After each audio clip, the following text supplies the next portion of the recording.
Je crois qu'il faut vraiment qu'on continue d'agir, de montrer aux autres que moi j'agis, du coup ça va peut-être te donner aussi envie d'agir. Il faut qu'on garde la foi, il faut qu'on garde espoir et qu'on arrive avec des gestes simples à répondre collectivement à ces crises. Tu es le nouveau Rockefeller, un philanthrope. Qu'est-ce que ça veut dire? Ils veulent changer le monde. Quelle drôle d'idée. Dans un esprit philanthropique. Vous pouvez répéter? Philanthropique. Philanthropique. Je vous donne un peu de pognon. Et finalement, quand beaucoup de gens aujourd'hui me disent « Mais comment fais-tu pour avoir cette humanité ?» Je leur réponds très simplement, je leur dis « C'est ce goût de l'amour, ce goût donc qui m'a poussé à me mettre au service de la communauté, à faire le don de soi. » S'emparer d'un mot qui porte l'amour de l'humanité comme message, en saisir tout le sens et la complexité en toute simplicité, découvrir des hommes et des femmes qui s'engagent, écouter leurs histoires et enchanter le monde avec authenticité. Bienvenue dans Philanthropio, le premier podcast francophone qui raconte la philanthropie et dans lequel je vais à la rencontre de ceux qui la font. Après le don de temps, de compétences, d'argent, de congés ou de RTT, voici le nouveau venu, le don de chaleur. Don de chaleur est une entreprise à mission qui vise à accompagner les Français vers une sobriété énergétique de façon à avoir un impact durable sur le climat. Cet hiver, elle nous propose de financer des projets associatifs luttant contre la précarité grâce à nos économies d'énergie et sans sortir un sou de notre poche. Un acte solidaire, bon pour la planète et indolore pour le porte-monnaie dans un contexte de crise énergétique et d'inflation. J'ai eu le plaisir de recevoir Pascal Mouget pour nous présenter ce nouveau modèle de générosité embarquée au croisement de la solidarité et de la sobriété. Je remercie RZN Radio qui nous a accueillis dans ses fabuleux studios d'Issy-les-Moulineaux et je vous laisse avec mon invité qui va vous donner chaud au cœur. Pascal Mouget, bonjour. Bonjour. Bienvenue sur les ondes de Philanthropio. Je vais te présenter rapidement. Tu es diplômée d'une école de commerce et d'un MBA obtenu en Australie. Tu as travaillé dans la finance pendant 20 ans, d'abord pour des grandes entreprises françaises du secteur du tourisme, puis en tant que formatrice auprès des créateurs ou repreneurs d'entreprises sur des thématiques de gestion financière. Et depuis mai dernier, tu es CFO de Don de Chaleur, qui a été cofondé par ton mari, Laurent Fournier, et Mathieu Sattler. Donc c'est tout l'objet de cet épisode aujourd'hui. On va donc parler de Don de Chaleur, qui est une entreprise à mission qui vise à accompagner les Français vers une société énergétique de façon à avoir un impact durable sur le climat. Votre premier coup d'éclat, c'est le défi de solidarité énergétique qui a débuté le 7 novembre dernier et qui durera tout l'hiver jusqu'au 31 mars. Le principe, il est très simple, baisser son chauffage et sa consommation d'eau pour réaliser des économies d'énergie qui sont ensuite transformées en dons par les fournisseurs d'énergie et les entreprises engagées au profit d'associations qui luttent contre la précarité énergétique. Alors, est-ce que tu peux nous expliquer, Pascal, un peu plus concrètement comment ça fonctionne ? Oui, tout à fait. L'idée de don de chaleur, c'est vraiment de densifier ou de massifier la sobriété énergétique et de le faire aussi de façon collective et solidaire. Donc on a aujourd'hui en France une situation inédite par rapport au coût de l'énergie. On était habitué à avoir une énergie abondante et pas chère. Et cette énergie, elle est en train de devenir plus rare et donc plus chère. Donc il faut qu'on apprenne à modifier nos comportements concernant ces consommations d'énergie. Voilà, l'idée, c'est de lancer un grand défi à destination principalement des citoyennes, des citoyens, mais aussi des entreprises, des associations. L'idée, c'est vraiment de rassembler un maximum de personnes autour de ce concept de sobriété énergétique et de solidarité énergétique. Alors très très concrètement, effectivement le défi il a commencé le 7 novembre. Et pourquoi il a commencé le 7 novembre ? Parce qu'en fait ça a été le lancement de notre application. Donc Don de Chaleur, c'est une application qui est disponible gratuitement sur les stores Apple et Google. Cette application elle est à destination donc des particuliers qui souhaitent faire des économies d'énergie et les faire de façon solidaire. Comment ça marche ? Donc, tu télécharges l'application, tu connectes ton compteur Linky, ton compteur d'électricité Linky, et puis tu accèdes à un certain nombre de défis qui te permettent de commencer à économiser l'énergie. Donc, comme tu économises de l'énergie à la maison, tu fais des économies sur ta facture d'électricité. Et puis, nous, on ne s'arrête pas là. toute l'idée du don de chaleur et le principe du don de chaleur, eh bien, c'est que grâce à tes économies d'énergie et en plus des économies que tu fais sur ta facture, eh bien, nous, on va aller, grâce à des sponsors d'entreprises engagées, soutenir des projets associatifs qui luttent contre la précarité et notamment contre la précarité énergétique. D'accord. Et ces défis, ils ressemblent à quoi? Alors, les défis, il y en a effectivement dont on a déjà entendu pas mal parler dans l'actualité. Maintenant, je pense que tout le monde a bien conscience qu'il faut baisser le chauffage. Par exemple, on parle beaucoup de baisser d'1 degré son chauffage. On parle aussi de couper la box Internet. Donc oui, nous aussi, on a ces défis-là. En fait, nous, on essaye déjà de faire prendre conscience aux gens de ce qu'ils consomment chez eux. Donc, pour chaque défi, on donne une idée du potentiel d'économie qu'on peut réaliser quand on relève ce défi. Et puis aussi, on aimerait que les gens puissent économiser de l'énergie, mais en essayant de maintenir le plus possible, on va dire, le confort auquel on est habitué. Donc, autour des défis, oui, on va vous proposer de réduire votre chauffage, par exemple, mais on va vous accompagner pour que vous puissiez réduire ce chauffage en souffrant le moins possible du froid chez vous, finalement. Donc, on remet complètement au goût du jour des petites astuces de grand-mère, typiquement les boudins de porte, la bouillotte, le plaid, etc. L'idée, c'est que pour pas avoir froid chez soi, il faut plutôt chauffer les corps, en fait, plutôt que l'air ambiant. C'est beaucoup plus efficace d'un point de vue énergétique. Donc, on va vous donner tout un tas de petites astuces pour baisser votre chauffage et pas avoir froid chez vous. On parle aussi beaucoup, avec l'application don de chaleur, des économies potentielles sur l'eau chaude. Et c'est vrai que ça, on l'a un peu moins en tête. C'est vrai, quand on prend des douches, on pense bien qu'on est en train de consommer de l'eau, mais on pense moins qu'on est en train de consommer de l'électricité ou du gaz, parce que l'eau, effectivement, il faut la chauffer. Et donc, nous, par exemple, on a un petit défi qui consiste à vous proposer de lancer votre musique préférée au moment où vous entrez dans la douche, et votre objectif, c'est d'en sortir avant la fin de la musique. Voilà, idée de prendre des douches, du coup, qui soient plutôt de 3-4 minutes que de 10 minutes. Et ces petits défis, on va les faire de façon rigolote. On essaye un peu de dédramatiser toutes ces économies d'énergie. Et puis, on va aussi faire ça de façon un peu challenge, puisque on peut relever ces défis de façon collective avec sa famille, ses voisins, ses collègues. Et puis voir quels sont les défis qui marchent le mieux, voir qui aura réussi à économiser le plus, etc. Donc des défis qui incluent aussi les enfants? Oui, tout à fait, parce que l'idée, c'est vraiment d'embarquer toute la famille. Moi-même, je suis mère de famille, et ça, c'est quelque chose de génial. Nous, quand on a installé l'application sur mon téléphone, chez nous, le soir au dîner, on s'est retrouvés avec mes 2 filles et mon mari à sélectionner ensemble les défis qu'on allait faire. Et ma fille de 11 ans, c'est presque la plus motivée sur ces défis. Elle trouve ça à la fois hyper concret et puis aussi amusant. Et donc, on s'est dit vraiment avec Laurent que si on avait réussi à faire entrer cette question et cette discussion autour des consommations d'énergie dans les familles françaises, c'était déjà une grande partie du pari qui était réussi. Alors, j'ai vu que vous étiez entouré d'un comité scientifique. Oui. Est-ce que tu peux nous expliquer un petit peu son fonctionnement et à quoi il sert? Oui, bien sûr. Donc déjà, avant de parler du comité scientifique, je voudrais préciser que donc, nous, on est 5 cofondateurs. Donc effectivement, principalement Mathieu Sattler et Laurent Fournier, qui sont ceux qui ont eu cette idée du don de chaleur. Et donc, on est aussi 3 autres. Donc, on est tous très complémentaires. Donc, moi-même, je suis en charge de la finance. On a Thomas qui est en charge du marketing et Dorian qui est pour toute la partie technique, informatique, application. Et comme on s'est lancé très vite et très fort, on ne voulait pas non plus se lancer tête baissée.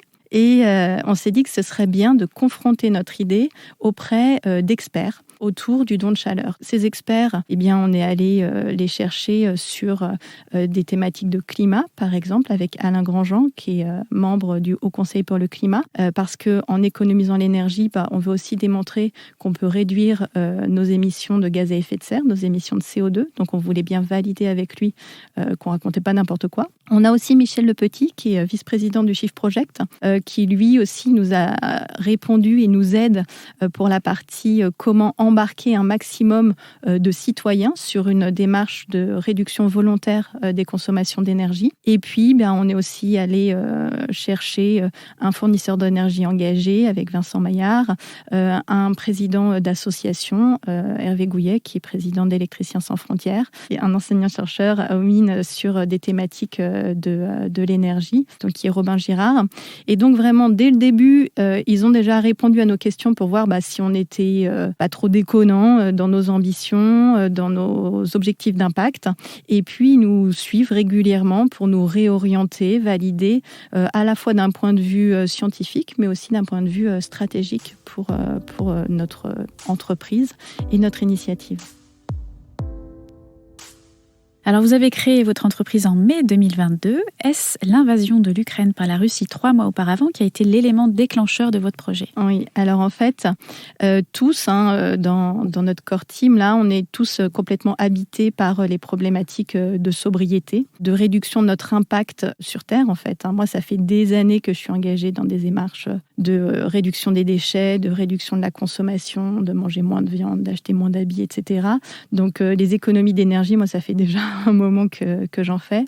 Mais tu as tout à fait raison, l'invasion de l'Ukraine, ça a été l'élément déclencheur. Avec l'invasion de l'Ukraine, tous les Français ont pris conscience que notre énergie, elle était massivement importée, en tout cas pour le gaz et le pétrole, et qu'en continuant d'importer cette énergie auprès de la Russie, on entrait dans un cercle vicieux où on finance finalement le conflit en Ukraine, malgré nous, en continuant d'importer ce gaz et aussi un petit peu ce pétrole qui permet de financer le régime russe et donc indirectement de financer la guerre en Ukraine.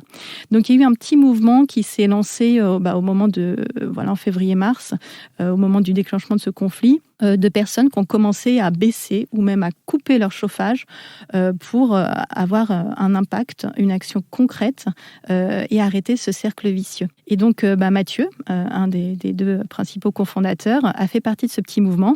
Et lui, dès le mois de février, c'était la fin de l'hiver en France, il a arrêté son chauffage pour arrêter de financer ce conflit. Et d'ailleurs, au tout début, Don de Chaleur, ça s'appelait un bonnet pour l'Ukraine, parce que l'idée, c'était de mettre un bonnet sur sa tête pour pas avoir froid et d'arrêter son chauffage et du coup de permettre indirectement d'aider les Ukrainiens. Donc c'était un geste militant à la base. Presque. Mathieu a écrit un post d'ailleurs sur LinkedIn qui s'appelle Un bonnet pour l'Ukraine qui explique cette démarche. Et puis, Laurent est entré en jeu. Donc, Laurent, lui, était, puisque maintenant, ils n'y sont plus, mais était collègue de Mathieu chez Engie, donc un des grands énergéticiens français. Et en fait, toute cette idée de comment aider grâce à la réduction des consommations d'énergie, il s'est dit que cette idée, en fait, on pouvait l'appliquer en France, parce qu'en France, on avait besoin tous de réduire nos consommations d'énergie, notamment d'un point de vue pouvoir d'achat, puisqu'on a cette hausse des prix inédite, d'un point de vue aussi environnemental, puisque l'énergie, ça a un impact sur les émissions de CO2. Et il s'est dit que c'était le moment ou jamais de développer de façon très massive cette sobriété énergétique, et que pour pouvoir le faire de façon juste, en respectant le fait que l'énergie, c'est une ressource qu'on doit partager collectivement, il a eu cette idée de faire entrer des sponsors et aussi des associations dans le mécanisme du don de chaleur, en se disant que ceux qui pouvaient baisser leur chauffage, grâce aux sponsors, permettaient aussi de soutenir des personnes qui, elles, ont des difficultés pour accéder à l'énergie. D'accord. Donc une volonté de sobriété énergétique aussi pour passer au travers d'éventuelles crises de l'énergie. Oui. En fait, il y a ton époux qui, dans un post LinkedIn d'ailleurs, détaille une crise énergétique qui a eu lieu en France en 1956, où des mesures de rationnement ont été mises en place, notamment pour le chauffage domestique. Bon, heureusement, cette année-là, l'hiver 56-57 a été plutôt clément. Mais surtout, il explique que la pilule est bien passée en raison du souvenir de rationnement de guerre jusqu'en 1949. Ce qu'on oublie souvent. Et aujourd'hui, ce serait pas la même histoire. On l'a encore vu récemment avec la pénurie de carburant où les gens étaient prêts à tout pour cannibaliser les ressources. Donc il y a cette idée aussi d'armer la population en prévision de potentielles crises de l'énergie, en fait pour les aider un petit peu à aller sur le chemin de la sobriété pour aller au-devant de problèmes qui nous pendent un petit peu au nez quand même. Oui, tout à fait. En parallèle donc du conflit en Ukraine, on a une situation en France où on a donc une grande partie de notre électricité qui est fournie par des centrales nucléaires. Et il se trouve que cette année, quasiment la moitié des centrales nucléaires sont à l'arrêt pour des raisons de maintenance, parce que nos centrales, elles sont vieilles et datent des chocs pétroliers, et il faut du coup régulièrement intervenir dessus. Donc on se retrouve dans un contexte complètement inédit, où on a à la fois ce conflit en Ukraine et aussi ces opérations de maintenance sur les centrales nucléaires françaises, qui fait qu'en effet, on a cet hiver une crise de l'énergie qui est inédite. En tout cas, la dernière remonte à 1956. Au moment du choc pétrolier, il y a eu aussi un petit peu des crises autour de l'énergie. Et donc, on s'est dit que c'était vraiment le moment ou jamais, d'encourager tous ceux qui le peuvent à réduire leur consommation d'énergie et de les préparer, de les aider effectivement pour faire face à cette crise énergétique qui va engendrer, c'est sûr, une crise au niveau de la société, au niveau du pouvoir d'achat, puisque pour l'instant, en tant que particulier, les tarifs de l'énergie, ils sont régulés par le gouvernement. On a un bouclier tarifaire, donc même si nos factures augmentent, elles n'augmentent pas du tout autant que les cours du marché de l'énergie. Ce n'est pas le cas pour les entreprises. D'ailleurs, c'est pour ça que les entreprises sont beaucoup plus motivées que les particuliers pour économiser. Mais il faut vraiment qu'on apprenne collectivement à partager cette énergie. Elle devient rare, elle devient chère. Il faut qu'on trouve des moyens ensemble de répondre à ce type de crise. Donc là, nous, on parle de la crise de l'énergie. On a vécu cet été une autre crise, qui est la crise de l'eau, où on a vu aussi des comportements complètement délirants autour de l'eau. Les ressources sur Terre, elles sont en train d'être plus rares. Et il faut qu'on apporte des réponses collectives pour pouvoir y répondre de façon durable et de façon juste. Alors, les dons que vous collectez permettront de financer des projets de rénovation énergétique chez les plus démunis, de la sensibilisation aux éco-gestes auprès des familles fragiles, ou encore de contrer les inégalités d'accès à l'électricité en Ukraine. Alors, qu'est-ce que les auditeurs doivent savoir sur la précarité énergétique en France et dans le monde ? Alors, sur la précarité énergétique en France, d'ailleurs, la semaine dernière, c'était les journées de lutte contre la précarité énergétique. On a gagné un trophée à l'occasion de... Félicitations. Merci. Le trophée de Stop Exclusion énergétique, donc pour aider au financement justement de toutes ces actions en faveur des précaires et des plus fragiles du point de vue de l'énergie. Donc, c'était une situation qui n'était pas forcément connue du grand public. Petit à petit, on commence à en parler dans les médias et autour de nous. Donc, la précarité énergétique en France, il y a une définition qui est bien précise, qui a été faite par l'Observatoire national de la précarité énergétique. C'est le cumul de deux galères, en fait. La précarité énergétique, c'est à la fois une galère sur les revenus, donc ça concerne principalement des personnes qui ont des revenus modestes, et c'est aussi une galère par rapport à la consommation d'énergie, avec des gens qui consomment beaucoup d'énergie, pas parce qu'ils font n'importe quoi chez eux, tout simplement parce qu'ils habitent dans des logements qui sont hyper énergivores, les fameuses passoires thermiques. Donc les logements qui sont classés F et G avec le diagnostic. Donc la précarité énergétique en France, aujourd'hui, ça concerne 12 millions de Français, selon toujours l'Observatoire national de la précarité énergétique. Donc 12 millions de Français qui sont concernés par une sensation de froid chez eux, et la moitié à peu près de ces 12 millions de Français consacrent plus de 8% de leurs revenus aux dépenses d'énergie. La précarité énergétique en France, ça concerne principalement les personnes handicapées, les personnes âgées, les familles monoparentales, les chômeurs, et puis ces gens qui habitent dans des passoires thermiques, qui ont des très faibles revenus et donc qui ne peuvent pas rénover leur logement. Pour la précarité énergétique dans le monde, j'ai pas vraiment de tableau à te dresser. Ce qu'on peut rappeler quand même, c'est qu'aujourd'hui, il y a quand même 10% de la population mondiale qui n'a pas accès à l'électricité. Et si on parle plus particulièrement du cas en Ukraine, c'est vrai que l'hiver va être très difficile en Ukraine. C'est d'ailleurs un élément majeur, peut-être décisif dans ce conflit, puisque la majorité des infrastructures ont été détruites, et donc cet hiver, il va manquer d'électricité dans les hôpitaux, dans les écoles, dans les centres d'hébergement d'urgence là-bas. Ça nous donne quand même des notions clés avec lesquelles on peut repartir, parce que c'est vrai que c'est pas quelque chose qui est nécessairement présent dans nos esprits. On parle beaucoup de précarité au sens large. La précarité énergétique, c'est vrai que c'est pas quelque chose qui est nécessairement connu du grand public. Je parlais la semaine dernière avec le Secours catholique, donc qui est une des associations qu'on soutient avec le don de chaleur, et ils me disaient que maintenant la précarité énergétique c'était devenu leur deuxième cause après la précarité alimentaire. Donc on voit l'ampleur vraiment du problème qui va s'accélérer compte tenu de cette hausse des coûts de l'énergie. J'ai oublié de te dire aussi un chiffre qui est assez choquant et marquant, c'est que aujourd'hui en France il y a 1 jeune sur 2, donc on parle de la tranche 18-34 ans, qui a du mal à faire face à ces charges d'énergie. Et donc, on parle d'étudiants qui doivent faire le choix entre se nourrir ou allumer le chauffage chez eux. Donc, la précarité énergétique, c'est autour de nous. Ça concerne effectivement certaines partie de la population plus que d'autres, certains quartiers qui sont plus vieillissants aussi, puisque les logements énergivores, souvent, ce sont des logements qui sont vieux, qui n'ont pas été rénovés. Mais voilà, c'est autour de nous et c'est souvent quelque chose qu'on ne voit pas parce que les gens ont honte, ne veulent pas inviter, ne veulent pas recevoir chez eux et donc ils s'enferment dans une spirale d'isolement. Ça génère bien sûr des problèmes de santé, des problèmes d'endettement. C'est des enfants qui sont plus malades, qui ont du mal à faire les devoirs parce qu'il fait trop froid chez eux. Donc c'est un vrai problème dont il faut qu'on prenne conscience et sur lequel il faut qu'on agisse aujourd'hui en France. Vous estimez qu'on peut aller chercher collectivement combien de kilowattheures économisés ? Ça représente quelle somme de dons potentiels ? Alors, je vais pas te répondre de façon collective parce que tout va dépendre du nombre de foyers qu'on va réussir à motiver dans ce grand défi. Donc, on estime à peu près que chaque foyer, en relevant des défis vraiment simples, sans aller sur des douches froides ou des choses hyper engagées. Un foyer, en moyenne, peut économiser sur l'hiver 0,5 MWh d'électricité. Donc, à peu près 10% d'économie sur la consommation et sur la facture d'énergie, en relevant déjà des défis simples, des éco-gestes assez simples.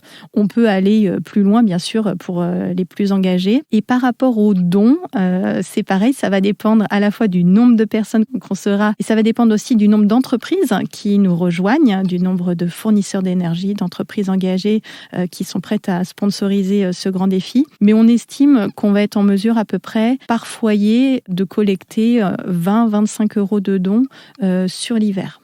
Une étude récente du think tank Destin commun a révélé un effondrement de la perception de la générosité en France. En juin 2020, en plein Covid, 55% des gens disaient ressentir le soutien et l'attention des autres. Et en décembre 2021, seuls 13% des Français considéraient que nous prenions soin les uns des autres. Alors, qu'est-ce que ça t'évoque ? Alors, écoute, déjà, je vais prendre la bonne partie de ton énoncé, c'est de se dire que quand il y a une crise, exemple la crise du Covid, on est capable d'être solidaire, on est capable de se bouger, de se motiver, d'aller voir ses voisins qui sont fragiles dans l'immeuble pour leur demander si on peut aller faire des courses. Donc ça, déjà, c'est une bonne nouvelle. Une autre bonne nouvelle que moi j'ai vécue cette année, que tu n'as pas mentionné dans ta question, c'est la crise en Ukraine. Pareil, je trouve que ça a été un super bon exemple en France. Tout le monde s'est motivé, s'est mobilisé. Il y a eu beaucoup de dons, notamment de dons en nature, même presque à plus savoir qu'en faire. Donc, quand il y a quelque chose de grave qui se passe chez nous ou à côté de chez nous, on est capable de se mobiliser, on est capable de se serrer les coudes et de trouver des solutions tous ensemble. Donc ça, déjà, c'est une super bonne nouvelle. Après, c'est vrai que les crises se succèdent, les crises se multiplient. Donc, effectivement, il y a eu le Covid, l'Ukraine, la sécheresse, maintenant la crise de l'énergie. Il va y avoir encore une accélération de ces crises avec tout l'aspect environnement. Et une superposition des crises aussi. Et une superposition des crises, voilà. À peine on est sorti d'une crise, on n'en parle plus, pas parce qu'elle n'existe plus, mais parce qu'on est passé à une autre. Donc, c'est vrai qu'il y a quand même une tentation du repli sur soi. Il faut qu'on arrive effectivement à se dépasser de façon collective, à agir aussi, pas à se laisser gagner par l'inaction. Ça, c'est quelque chose d'hyper dangereux, de se dire, de toute façon, c'est foutu. Le monde va n'importe où. Les plus 1,5 degrés, on y est déjà. Donc, tant pis. Je crois qu'il faut vraiment qu'on continue d'agir, de montrer aux autres que moi, j'agis. Du coup, ça va peut-être te donner aussi envie d'agir. Il faut qu'on garde la foi, il faut qu'on garde espoir et qu'on arrive avec des gestes simples à répondre collectivement à ces crises. Est-ce que vous avez sondé les Français avant de vous lancer dans ce projet ? Pas du tout. On a vraiment, en fait, je ne l'ai pas raconté au début, mais donc Mathieu avait son idée là du bonnet pour l'Ukraine, et puis Laurent a fait un rêve. Hein, franchement, il a rêvé de ça une nuit, le concept du don de chaleur, où on allait mobiliser un maximum de monde autour de la question de la sobriété, de la solidarité énergétique, et on s'est dit qu'il fallait être prêt avant l'hiver. Il fallait être prêt, en gros, au début du mois de novembre pour avoir un outil, une initiative, un grand défi dès cet hiver, parce que la crise, elle est maintenant et on ne peut pas être prêt pour l'hiver 2023-2024. Donc, on est vraiment parti très vite, très fort. On a quasiment tous quitté nos jobs. Alors, pas forcément dès le mois de mai, mais au cours de l'été, voilà, on a quitté nos jobs pour se mettre à fond sur ce projet. On s'est entouré du comité stratégique et scientifique dont tu parlais tout à l'heure. On a sondé un peu des personnes autour de nous et puis on y est allé. Écoute, moi qui ai fait une école de commerce où on nous apprend qu'il faut tester son concept, etc., on ne l'a pas fait parce qu'on se disait qu'il fallait vraiment aller vite pour être prêt. Et écoute, j'espère que ça marchera. Par contre, le parallèle quand même, ou plutôt le corollaire, c'est que oui, on n'a pas fait de sondage en amont, mais on est hyper agile. Donc, on s'adapte. Et déjà, notre application et notre idée de grand défi, entre ce qu'on avait imaginé au mois de mai, puis au mois de juillet, au mois de septembre, ce que c'est aujourd'hui et ce que ce sera au mois de décembre, on est tout le temps en amélioration du concept. On tient compte des retours qui nous sont faits. Là, par rapport à la première version de l'application, on a déjà eu pas mal de retours. Et dès le mois de décembre, on va lancer une deuxième version de l'application pour prendre en compte ces retours. Donc, on essaie d'avoir cette agilité pour tenir compte quand même des retours qui nous sont faits.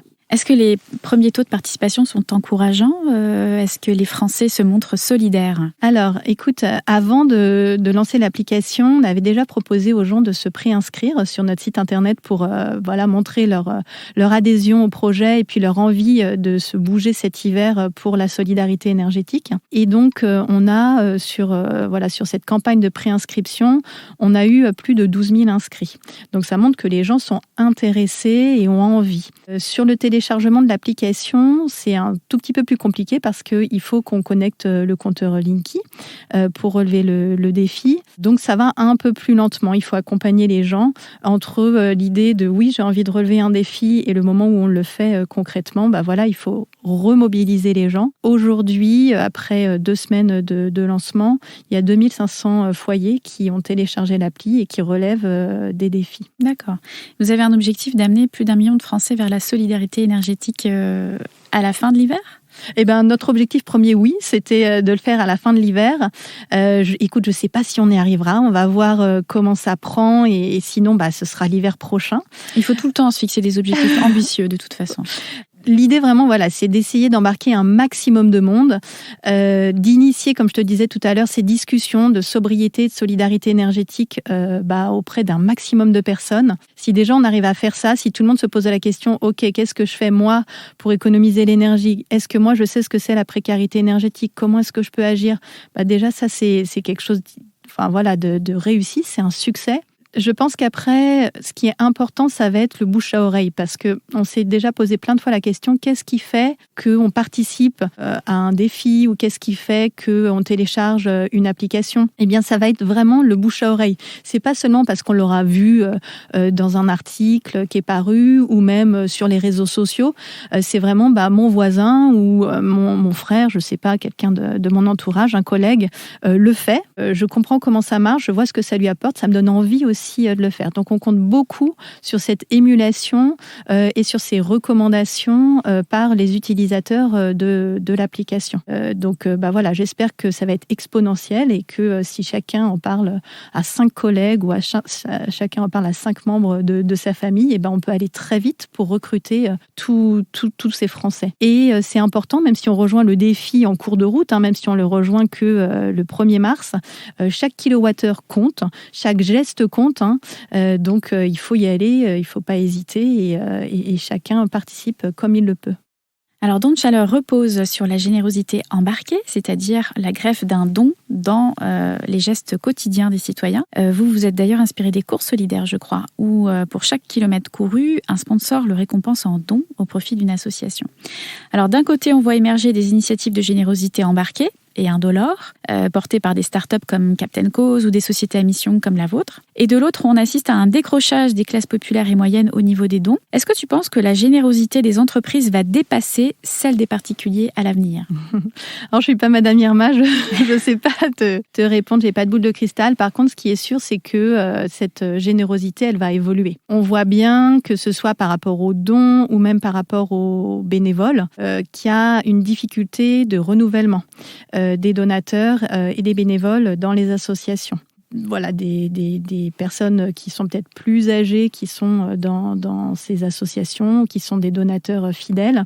Et donc, il faut aller chercher des jeunes, peut-être sur des nouvelles formes de dons, en effet. C'est marrant que tu parles de la générosité embarquée, parce qu'en fait, quand on s'est lancé, on ne savait même pas que ça avait un nom. On ne savait pas que ça s'appelait la générosité embarquée. Effectivement, on avait en tête les modèles des courses solidaires, où pour chaque kilomètre parcouru, tu as un sponsor qui fait un don à une association. Donc, on s'est inspiré de ça.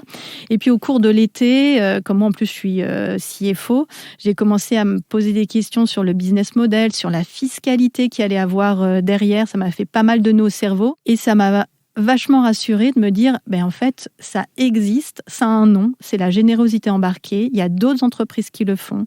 Il y a Goodit, par exemple, pour la publicité solidaire. Il y a Lilo, le moteur de recherche solidaire. Et en fait, quand tu cherches, il y a plein d'initiatives portées par des entreprises pour développer cette nouvelle forme de générosité. Et pour reprendre l'exemple des jeunes, par exemple, sur Goodit, la publicité solidaire, c'est très, très, très majoritairement des jeunes, les donateurs sur Goodit, qui visionnent donc ces publicités solidaires. Donc je pense qu'avec ces différentes formes de générosité à destination d'autres classes d'âge, à destination des entreprises, on va réussir à réinventer un petit peu ce modèle de la générosité en France. Il faut quand même se dire que ces causes et ces entreprises de générosité embarquée, c'est pas anecdotique. Il y a Microdon, qui est le leader, si je puis parler de leader, mais en tout cas qui est le plus connu sur ces modèles de générosité embarquée. Donc Microdon, c'est l'arrondi solidaire à la caisse, quand tu fais tes courses au supermarché et que tu arrondis ton ticket. C'est aussi l'arrondi sur salaire. Et donc, Microdon, ça a permis quand même de générer 47 millions d'euros de dons. Goodit, c'est 6 millions d'euros de dons. Lilo, c'est presque 5 millions d'euros de dons. Donc, c'est pas anecdotique. Et je pense vraiment qu'on va multiplier ces différents concepts pour que chacun puisse s'y retrouver. Là, on parle d'euros, mais il faut aussi avoir en tête le mécénat de compétences, par exemple, qui se développe pas mal. Donc, la semaine dernière, j'étais à un colloque sur les journées de lutte contre la précarité énergétique. Et il y avait un cabinet de stratégie qui faisait du mécénat de compétences pour une des associations. Je trouve ça génial que des cadres consultants en stratégie consacrent de leur temps, de leur savoir-faire, de leur cerveau pour autre chose que le boulot et puissent apporter des méthodes de l'entreprise pour des associations. Donc oui, ça va évoluer et il faut rester un petit peu à l'affût de toutes ces initiatives.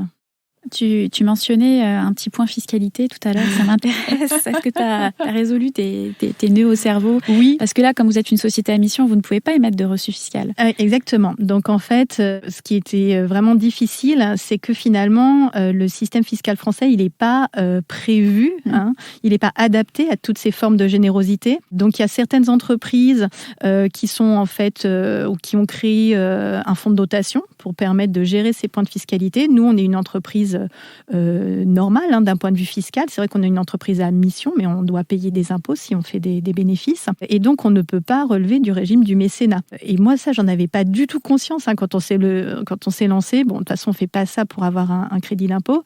Mais voilà, on a dû creuser un petit peu tous ces points, se faire aider même de fiscalistes.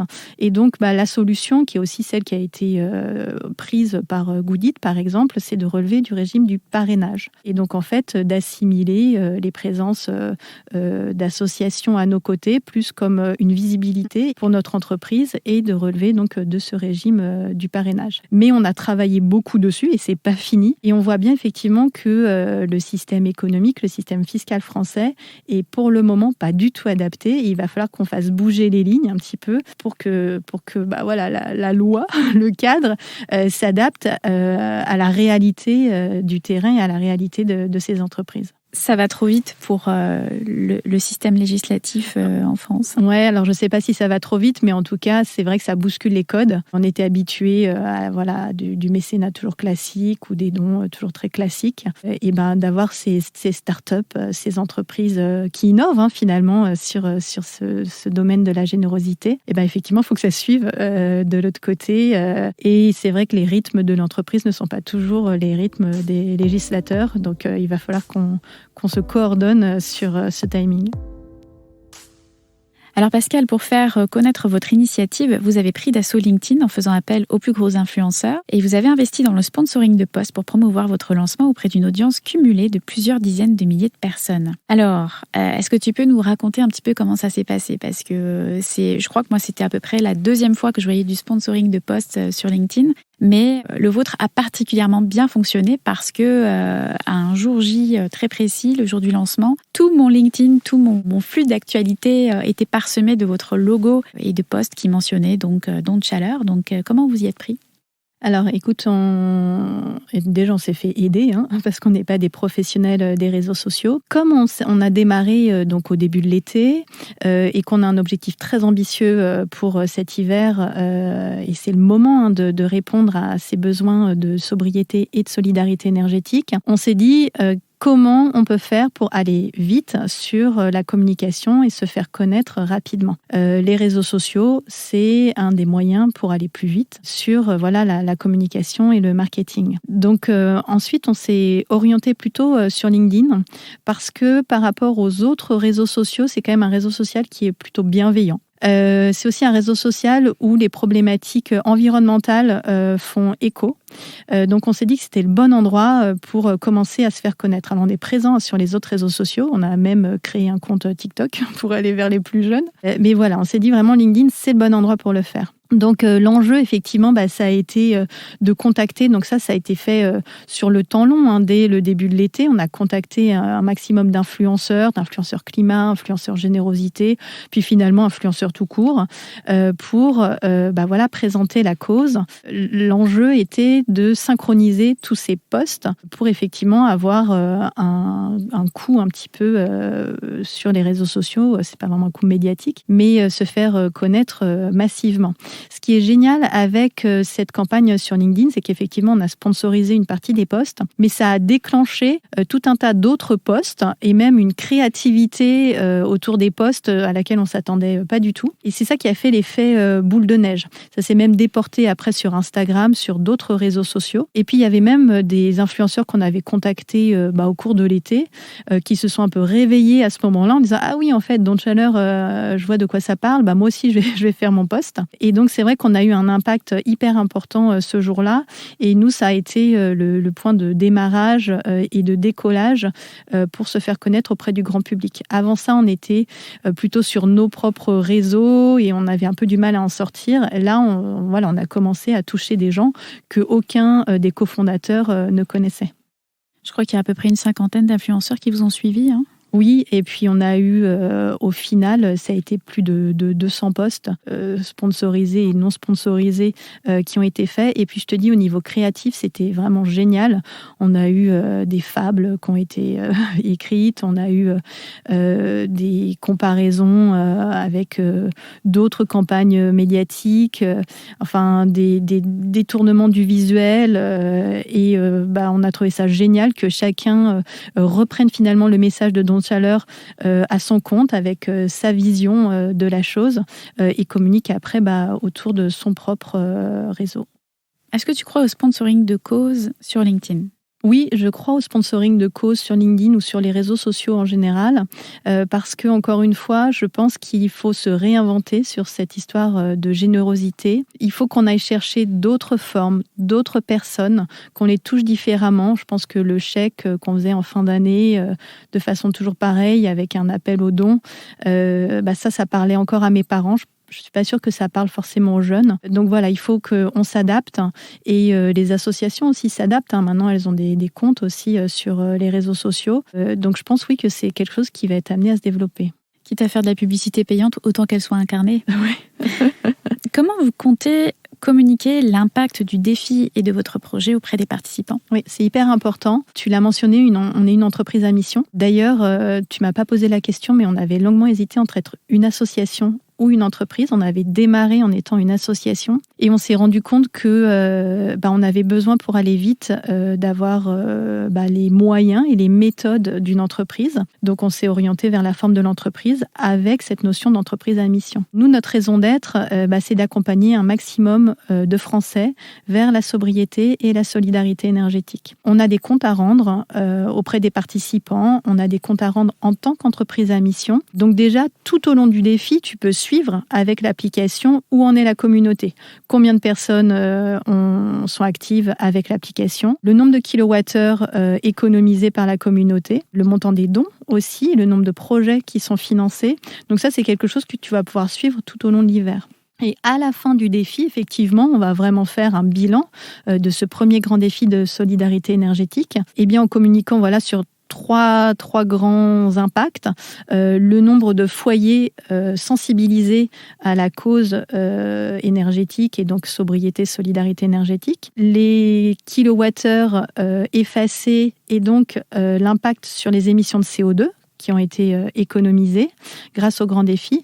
Et enfin, l'impact sur les projets associatifs, avec à la fois le montant des dons et aussi le nombre de projets qui auront été financés. Les projets qui sont financés, ce sont des projets hyper concrets. Donc, tu parlais tout à l'heure de rénovation ou d'accompagnement aux éco-gestes. Donc, principalement des projets effectivement tournés vers la précarité énergétique, mais on a aussi des projets qui vont arriver autour de la précarité alimentaire ou de l'accès aux soins. Ces projets, ils sont portés par des associations très connues du grand public et vraiment expertes sur ces sujets.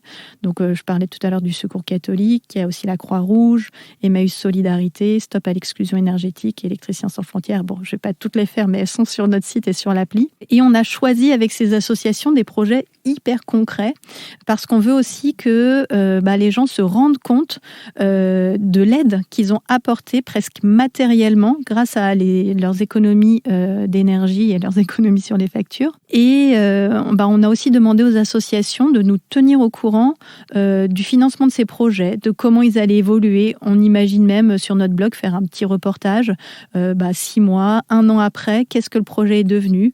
Très concrètement, combien de familles on a aidé, sur quel quartier ou sur quelle ville, parce que on veut que ce soit le plus concret possible. Je trouve que quand on fait un don et qu'on se rend compte vraiment de l'impact presque de la personne qu'on aura pu aider, c'est encore plus parlant et c'est encore plus motivant. Et donc quand on se dit qu'il faut baisser le chauffage ou raccourcir son temps de douche, on se dit qu'on le fait, oui, pour l'économie sur la facture ou l'économie sur le CO2, mais c'est aussi hyper motivant de le faire pour les autres. Bien sûr. Alors ce défi, ce n'est que la première brique d'un projet que nous devinons beaucoup plus vaste. Qu'est-ce que vous nous réservez pour les prochaines saisons ? Alors déjà, on va le reproduire, ce défi. On a vraiment l'ambition chaque année d'embarquer encore plus de monde. Alors pour ceux qui auront déjà réduit drastiquement leur consommation d'énergie cette année, ce sera peut-être un peu difficile l'année prochaine d'aller plus loin. Mais j'espère que aussi avec la communauté, on va avoir des idées nouvelles, des astuces autres auxquelles nous on n'aurait pas forcément pensé. Après, notre idée, c'est vraiment de développer cette sobriété énergétique. Donc on n'a pas d'idée arrêtée pour le moment. On a plein de chantiers ou de pistes à mener. Il y a énormément à faire en France, que ce soit sur la rénovation de l'habitat, les recharges de véhicules électriques. Il y a énormément de choses qu'on peut imaginer, optimiser pour réduire les consommations d'énergie, de le faire toujours en solidarité avec les personnes les plus fragiles de notre société pour permettre un accès juste à tous à cette ressource qui devient plus rare qu'est l'énergie. Alors, on va peut-être juste préciser votre modèle d'affaires, puisque en fait, ce sont les entreprises qui vous rémunèrent pour l'organisation du défi. Donc, c'est un modèle d'affaires qui est beaucoup calqué sur l'événementiel, finalement, sur des projets comme ça très saisonniers. Alors, c'est d'où le sens de ma question. En fait, je me demandais s'il allait y avoir d'autres défis. Bien sûr, vous allez itérer celui-ci l'année prochaine, mais voilà. L'idée, c'était d'avoir un peu un sneak peek de ce qui allait venir, en fait. Alors, l'idée, effectivement, c'est d'imaginer d'autres projets toujours pour répondre à notre mission. Les autres projets, ils vont venir au fur et à mesure. Peut-être qu'on peut imaginer au cours de l'été avoir des projets autour de la climatisation. Peut-être que ça peut être aussi sous d'autres formes de ressources, autour de l'eau par exemple. Donc oui, on a plein de choses à imaginer. Je t'avoue que pour le moment, on est tellement focalisé sur notre défi là de l'hiver que voilà, on n'a pas encore exactement notre temps 2 qui est écrit. Mais voilà, il y a tellement à faire sur la réduction des consommations d'énergie qu'il y a plein de potentiels d'actions et de projets à imaginer. Bon, alors on espère que les Français répondront massivement à cet appel à la solidarité énergétique. Merci beaucoup Pascale. Merci Charlène. Merci beaucoup d'avoir écouté Philanthropio. Vous avez aimé l'émission ? Dites-le moi avec 5 étoiles et des commentaires sur l'application Apple Podcast. Vous pouvez retrouver également tous les épisodes sur philanthropio.com. Si vous souhaitez réagir, écrivez-moi à charlène@philanthropio.com. À bientôt pour dérouler le fil de nouveaux récits.